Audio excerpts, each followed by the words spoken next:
Galemeltoncom reviews pricing explained what you get for your money. If you stumbled upon Encha brand Galemeltoncom Zero offering interior decor or homewares at unusually low prices, you might feel excited, but here's the part where most people get it wrong. It's not just the item price, it's about reliability, shipping, product quality and hidden cost. Here's what the trust rating tells us. ScamAdvisor assigns Galemeltoncom a relatively high score, indicating it's very likely not a scam but legit and reliable. Search yet other user posts allege suspicious listings, warning of possible issues. Search what you get paying for.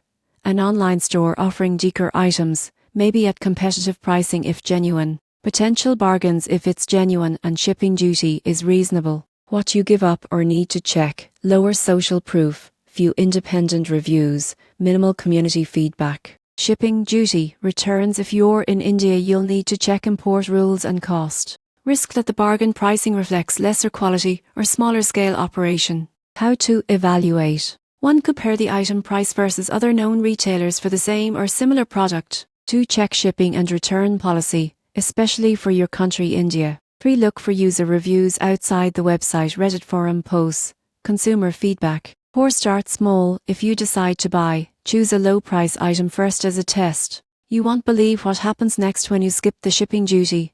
The item seems cheap up front, but landed cost adds up and reduces the value. The surprising truth, a cheap site can still give good value, but only if you do due diligence, because the risk-reward is higher. In conclusion, Galemeltoncom may offer value if you carefully evaluate each purchase, start with modest buys and verify authenticity quality. If you prefer full confidence and strong consumer protection, you might stick to more established retailers. Thanks for watching. Subscribe for more online store pricing explained and smart shopping guidance.